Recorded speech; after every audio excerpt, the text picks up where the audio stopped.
Next we discuss about mobility. ഒരു കണ്ടക്ടറിലൂടെ electric current establish ചെയ്യണമെങ്കിൽ we need to apply an electric field. ഒരു എൻഡിൽ നിന്ന് മറ്റേ എൻഡിലേക്ക് ആക്ട് ചെയ്യുന്ന ഇലക്ട്രിക് ഫീൽഡ് അപ്ലൈ ചെയ്താൽ മാത്രമേ, വെക്റ്റർ ഇ അപ്ലൈ ചെയ്താൽ മാത്രമേ ഇലക്ട്രിക് കറണ്ട് ഉണ്ടാവുകയുള്ളൂ. ഇലക്ട്രിക് കറണ്ട് കണ്ടുപിടിക്കാനുള്ള equation I is equal to N into A into VD into E ആണ് നമ്മൾ മനസ്സിലാക്കിയിട്ടുണ്ട്. അപ്പോൾ ഇലക്ട്രിക് കറണ്ട് ഉണ്ടാവണമെങ്കിൽ ഇലക്ട്രിക് ഫീൽഡ് വേണം, ഇലക്ട്രിക് കറണ്ട് ഉണ്ടാകണമെങ്കിൽ ഇലക്ട്രിക് ഫീൽഡ് വേണമെന്ന് പറഞ്ഞു. അതെന്തുകൊണ്ടാണ് അങ്ങനെ പറയുന്നത്? Mathematically I is equal to N into A into VDക്ക് പകരം E by M എന്ന് കൊടുക്കാം, ഇൻറ്റു സ്മോൾ ഈ വി ഡിക്ക് പകരമാണ് ഇത് നമ്മൾ കൊടുത്തിരിക്കുന്നത്. എന്ന് വെച്ചാൽ ഇലക്ട്രിക് ഫീൽഡ് ഇല്ലെങ്കിൽ ഇലക്ട്രിക് കറണ്ടിന്റെ വാല്യൂ 0 ആണ്. അപ്പോൾ ഇലക്ട്രിക് കറണ്ട് ഉണ്ടാകാൻ വേണ്ടി നമ്മൾ ഈ കണ്ടക്ടറിന് ഒരു ഇൻപുട്ടായിട്ട് കൊടുത്തിരിക്കുന്ന ആളാണ് ഇലക്ട്രിക് ഫീൽഡ്. നമ്മൾ പുറത്തുനിന്ന് കൊടുത്തത് ബാക്കിയൊക്കെ കണ്ടക്ടറിന്റെ പ്രോപ്പർട്ടികൾ, ഏരിയ കണ്ടക്ടറിന്റെ property, number of free electrons per unit volume കണ്ടക്ടറിന്റെ പ്രോപ്പർട്ടിയാണ്, മാസ് കണ്ടക്ടറിനകത്തുള്ള ഇലക്ട്രോണിന്റെ പ്രോപ്പർട്ടിയാണ്, ഇ എന്ന് പറയുന്നത് ഇലക്ട്രോണിന്റെ ചാർജാണ്. ഇതൊക്കെ നമുക്ക് അറിയാവുന്ന കാര്യമാണ്. സോ പുറത്ത് നിന്ന് ഇലക്ട്രിക് കറണ്ട് ഒരു കണ്ടക്ടറിൽ എസ്റ്റാബ്ലിഷ് ചെയ്യാൻ വേണ്ടി നമ്മൾ പുറത്തുനിന്ന് സപ്ലൈ ചെയ്യുന്ന ആള് ഇലക്ട്രിക് ഫീൽഡ് ആണ്.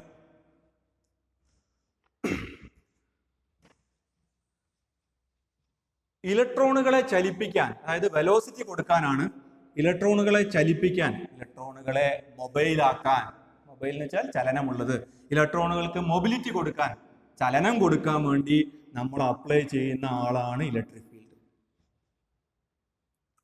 ഈ ഇലക്ട്രോണുകൾ നമ്മൾ ഇലക്ട്രിക് ഫീൽഡ് നല്ലോണം കൊടുത്താലും ചിലപ്പോൾ വല്ലാണ്ട് ചലിച്ചോളണമെന്നില്ല. എന്ന് വെച്ചാൽ നല്ല ഇലക്ട്രിക് ഫീൽഡ് അപ്ലൈ ചെയ്താലും കുറഞ്ഞ ഡ്രിഫ്റ്റ് വെലോസിറ്റി മാത്രം അക്വയർ ചെയ്യുന്ന ഇലക്ട്രോണുകളുള്ള മെറ്റീരിയലുകളുണ്ട്. അത് ഇലക്ട്രോണുകളുടെ പ്രശ്നമല്ല, ആ ഇലക്ട്രോണുകൾ ഏത് കണ്ടക്ടറിനകത്താണോ ഏത് മെറ്റീരിയലിനകത്താണോ കിടക്കുന്ന ആ മെറ്റീരിയൽ കാരണമാണ്, മെറ്റീരിയലിന്റെ പ്രോപ്പർട്ടികൾ കാരണമാണ് ചില മെറ്റീരിയൽസിൽ വലിയ ഇലക്ട്രിക് ഫീൽഡ് കൊടുത്താലും ചെറിയ വെലോസിറ്റി മാത്രമേ ഇലക്ട്രോണുകൾ അക്വയർ ചെയ്യാൻ കാരണം, ചെറിയ വെലോസിറ്റി മാത്രം ഇലക്ട്രോണുകൾ അക്വയർ ചെയ്യാൻ കാരണം. എന്നാൽ വേറെ ചില മെറ്റീരിയൽസിൽ വലിയ ഇലക്ട്രിക് ഫീൽഡ് ചെറിയ ഇലക്ട്രിക് ഫീൽഡ് അപ്ലൈ ചെയ്താലും, ചെറിയ ഇലക്ട്രിക് ഫീൽഡ് കൊടുക്കുമ്പോഴത്തേക്ക് തന്നെ വലിയ ഡ്രിഫ്റ്റ് വെലോസിറ്റി ഇലക്ട്രോണുകൾ അക്വയർ ചെയ്യും.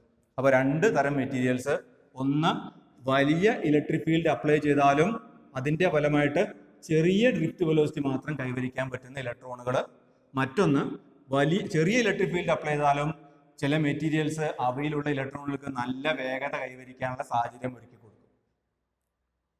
അപ്പൊ ആര് കാരണം ആരുണ്ടാവുന്നു? ഇലക്ട്രിക് ഫീൽഡ് കാരണം ഡ്രിഫ്റ്റ് വെലോസിറ്റി ഉണ്ടാവുന്നു. ഇലക്ട്രിക് ഫീൽഡ് വലുത് കൊടുത്താലും ഡ്രിഫ്റ്റ് വെലോസിറ്റി കുറവാണെങ്കിൽ ഇലക്ട്രോണുകൾക്ക് ചലിക്കാനുള്ള, ഇലക്ട്രോണുകളുടെ ചലനക്ഷമത കുറവാണെന്ന് പറയും. അപ്പൊ ചലനക്ഷമത ഉണ്ടാവണമെങ്കിൽ ഇലക്ട്രിക് ഫീൽഡ് വേണം.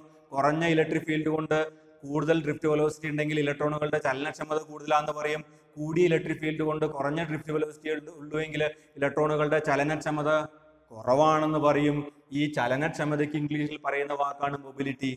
അപ്പൊ മൊബിലിറ്റി ഏത് മെറ്റീരിയലിലെ ഇലക്ട്രോണുകൾക്കാണോ മൊബിലിറ്റി കൂടുതലായിരിക്കുന്നത് അവിടെ കുറഞ്ഞ ഇലക്ട്രിക് ഫീൽഡ് കൊണ്ട് കൂടുതൽ ഡ്രിഫ്റ്റ് വെലോസിറ്റി ഉണ്ടാവും.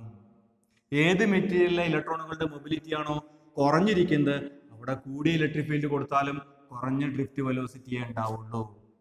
അപ്പൊ മൊബിലിറ്റിയെ ഒരു നമ്പർ ആയിട്ട് റിപ്രസെന്റ് ചെയ്യുകയാണെങ്കിൽ ആ നമ്പറിനെ നമ്മൾ വിളിക്കുന്ന പേരാണ് മ്യൂ എന്നുള്ളത്. മൊബിലിറ്റി ഒരു നമ്പർ ആയിട്ട് റിപ്രസെന്റ് ചെയ്യുകയാണെങ്കിൽ ആ നമ്പർ നിങ്ങൾ ഡ്രിഫ്റ്റ് വെലോസിറ്റി ഓഫ് ഇലക്ട്രോണിന് പ്രൊപ്പോർഷൻ ആണ്. കൂടുതൽ വെലോസിറ്റി കൈവരിക്കുന്നുണ്ടെങ്കിൽ മൊബിലിറ്റി നല്ലോണം ചലനക്ഷമതയുള്ള ഇലക്ട്രോണുകളാണ്. പക്ഷെ എന്തുകൂടി നോക്കണം, കൂടുതൽ ഇലക്ട്രിക് ഫീൽഡ് കൊടുത്തുകൊണ്ട് കൂടുതൽ ഡ്രിഫ്റ്റ് വെലോസിറ്റി കൈവരിച്ചാൽ നല്ല ചലനക്ഷമത ഉണ്ടെന്ന് പറയാൻ പറ്റില്ല. എന്താ വേണ്ടത്? കുറഞ്ഞ ഇലക്ട്രിക് ഫീൽഡ് കൊണ്ട് കൂടുതൽ ഡ്രിഫ്റ്റ് വെലോസിറ്റി. അപ്പൊ കൂടുതൽ ഡ്രിഫ്റ്റ് വെലോസിറ്റി ഉണ്ടെങ്കിൽ നല്ല മൊബിലിറ്റി ഉണ്ട്. പക്ഷെ അതോടൊപ്പം എന്തുകൂടി ശ്രദ്ധിക്കണം, ഇത് കൂടുതലാണെങ്കിലും ആര് കുറവായിരിക്കണം? ഇലക്ട്രിക് ഫീൽഡ് കുറവായിരിക്കണം. ഈ രണ്ട് സംഗതികളും കൂടെ ഒരേ സമയം സാറ്റിസ്ഫൈ ചെയ്യുന്ന ഒരു നമ്പർ ആയിരിക്കണം മൊബിലിറ്റി. നിങ്ങൾ വെറുതെ VD/E എടുത്ത് നോക്കിക്കോളൂ, എന്നിട്ട് ഈ പറഞ്ഞ രണ്ട് പ്രോപ്പർട്ടികളും സാറ്റിസ്ഫൈ ചെയ്യുന്നു നോക്കിക്കോളൂ. ചെറിയ ഇലക്ട്രിക് ഫീൽഡ് കൊണ്ട് വലിയ ഡ്രിഫ്റ്റ് വെലോസിറ്റി കൈവരിക്കുന്നുണ്ടെങ്കിൽ VD/E എന്ന് പറയുന്ന റേഷ്യോ മൊത്തത്തിൽ വലുതായിരിക്കും. ഇനി വലിയ ഇലക്ട്രിക് ഫീൽഡ് കൊണ്ട് ചെറിയ ഡ്രിഫ്റ്റ് വെലോസിറ്റിയെ കൈവരിക്കുന്നുള്ളെങ്കിൽ ന്യൂമറേറ്റർ കുറവും ഡിനോമിനേറ്റർ കൂടുതലുമാണെങ്കിൽ ഈ റേഷ്യോ മൊത്തത്തിൽ കുറവായിരിക്കും.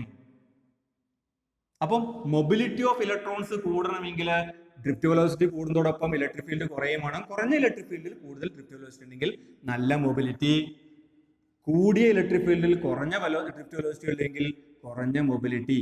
ഈ കണ്ടീഷനുകൾ സാറ്റിസ്ഫൈ ചെയ്യുന്ന ഒരു റേഷ്യോ ആണ് വി ഡി ബൈ ഇ എന്ന് പറയുന്നത്. അതുകൊണ്ട് V D by A is known as mobility. V D by A ആണ് മൊബിലിറ്റി എന്ന് വിളിക്കുന്നത്. ഇനി വി ഡിക്കുള്ള വാല്യൂ സബ്സ്റ്റിറ്റ്യൂട്ട് ചെയ്യുക. E into capital E by M into tau divided by താഴെ ഒരു ഇ ഉണ്ട്, ഇയും ഇയും ക്യാൻസൽ ചെയ്ത് പോയി. This is equal to E into tau divided by M. So this is the relation, this is the equation used to calculate drift velocity. Mu is equal to E into electronic charge into relaxation time divided by mass of an electron. Okay.